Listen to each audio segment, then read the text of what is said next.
Let's talk about developmental milestone and psychosocial theory of development by Erik Erikson. What are developmental milestones? Developmental milestones are behaviors or physical skills seen in infants and children as they grow and develop. Rolling over, crawling, walking, and talking are all considered milestones. The milestones are different for each age range.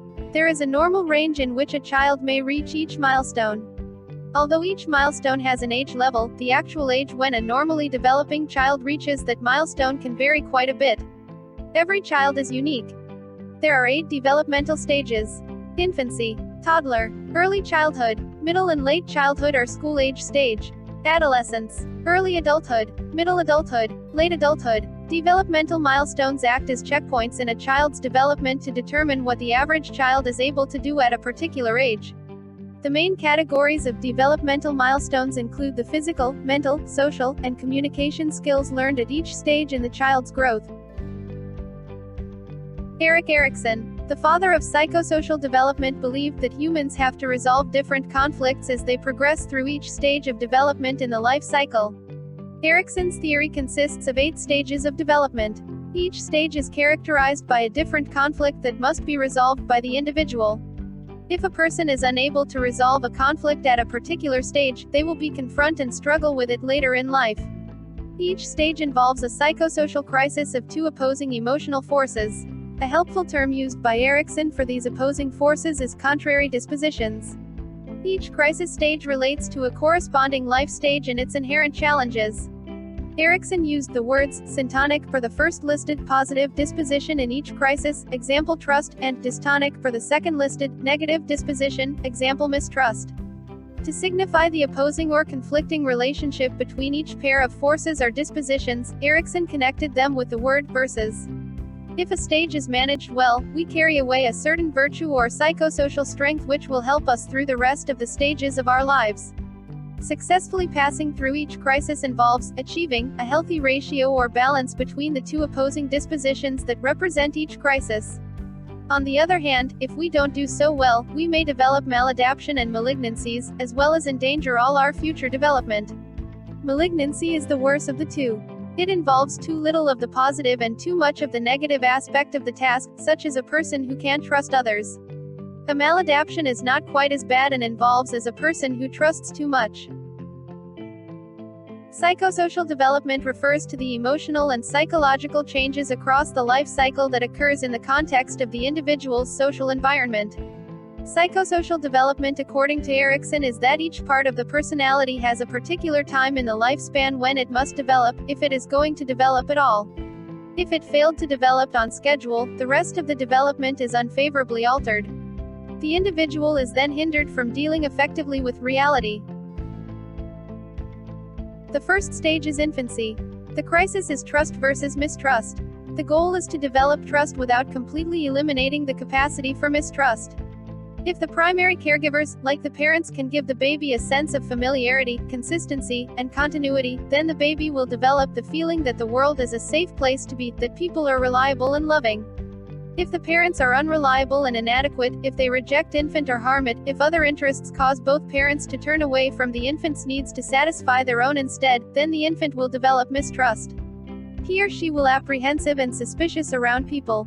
Erikson calls sensory maladjustment as overly trusting, even gullible. This person cannot believe anyone would mean them harm, and will use all the defenses at their command to find an explanation or excuse for the person who did him wrong.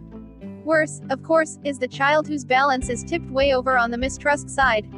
They will develop the malignant tendency of withdrawal, characterized by depression, paranoia, and possible psychosis. If the proper balance is achieved, the child will develop the virtue of hope, the strong belief that, even when things are not going well, they will work out well in the end. The second stage is early childhood. The task is to achieve a degree of autonomy while minimizing shame and doubt. The parents should not discourage the child, but neither should they push. A balance is required. There are other ways to lead children to shame and doubt. If you give children unrestricted freedom and no sense of limits, or if you try to help children do what they should learn to do for themselves, you will also give them the expression that they are not good for much. Erikson calls impulsiveness, a sort of shameless willfulness that leads you, in later childhood and even adulthood, to jump into things without proper considerations of your abilities. Worse, of course, is too much shame and doubt, which leads to the malignancy Erikson calls compulsiveness. The compulsive person feels as if their entire being rides on everything they do, and so everything must be done perfectly. If you get the proper, positive balance of autonomy and shame and doubt, you will develop the virtue of willpower or determination. Stage 3 is the early childhood stage. The task is to learn initiative without too much guilt. Initiative means a positive response to the world's challenges, taking on responsibilities, learning new skills, feeling purposeful. Parents can encourage initiative by encouraging children to try out their ideas. We should accept and encourage fantasy, curiosity, and imagination.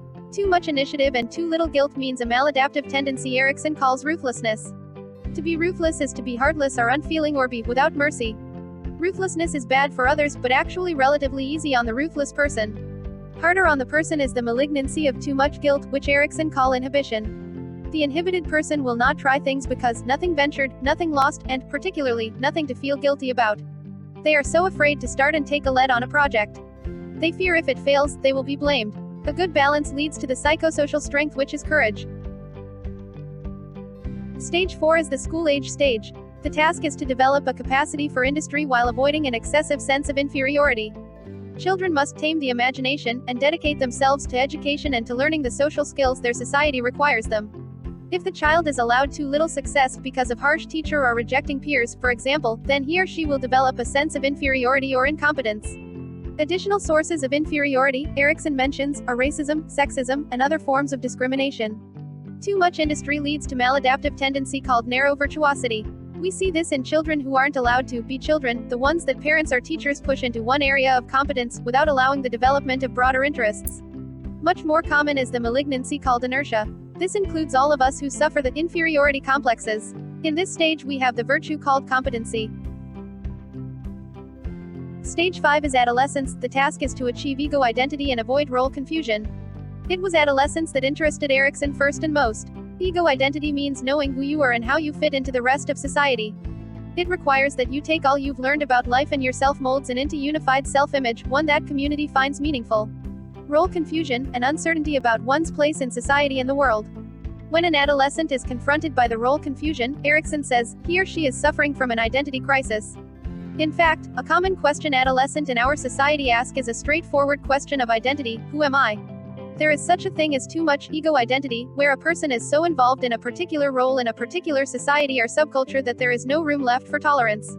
Erikson calls this maladaptive tendency fanaticism. The lack of identity is perhaps more difficult still, and Erikson refers to the malignant tendency here as repudiation. To repudiate is to reject. If you successfully negotiate this stage, you will have the virtue Erikson called fidelity.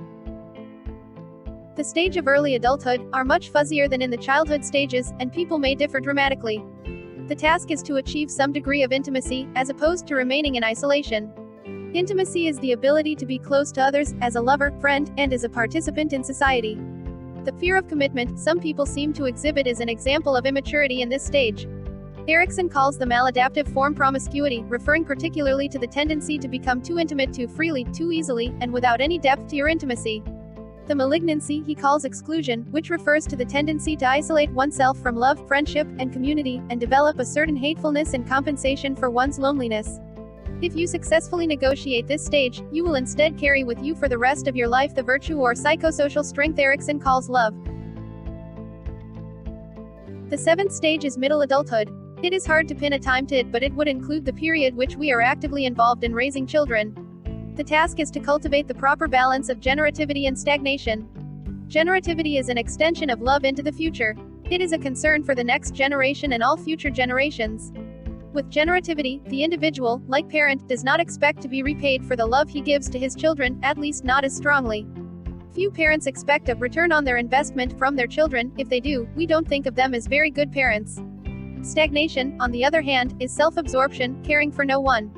The stagnant person stops to be a productive member of society. If you are successful at this stage, you will have the capacity for caring that will serve you through the rest of your life. This last stage, referred to delicately as late adulthood or maturity, or less delicately as old age. In Erikson's theory, reaching this stage is a good thing, and not reaching it suggests that earlier problems retarded your development. The task is to develop ego integrity with a minimal amount of despair. This stage seems like the most difficult of all. First comes a detachment from society, from a sense of usefulness, for most people in our culture. Some retire from jobs they've held for years, others find their duties as parent coming to a close, most find that their input is longer requested or required. Then there is sense of biological uselessness, as the body no longer does everything it used to. Women go through a sometimes dramatic menopause. Men often find they can no longer rise to the occasion. Then there is illness of old age. Along with the illness come concerns of death. In response to this despair, some older people become preoccupied with the past. Someone who approaches death without fear has the strength Erikson calls wisdom. Erikson's basic philosophy rests on two themes. The world gets bigger as we go along. Failure is cumulative. If an individual has dealt with a terrible past as a child, they might not be able to cope with scenarios that life presents later on. However, human spirit can always be ignited and overcome these problems. Behavior is based on culture experiences. Each person has the ability to choose their path when it comes to his 8 stages.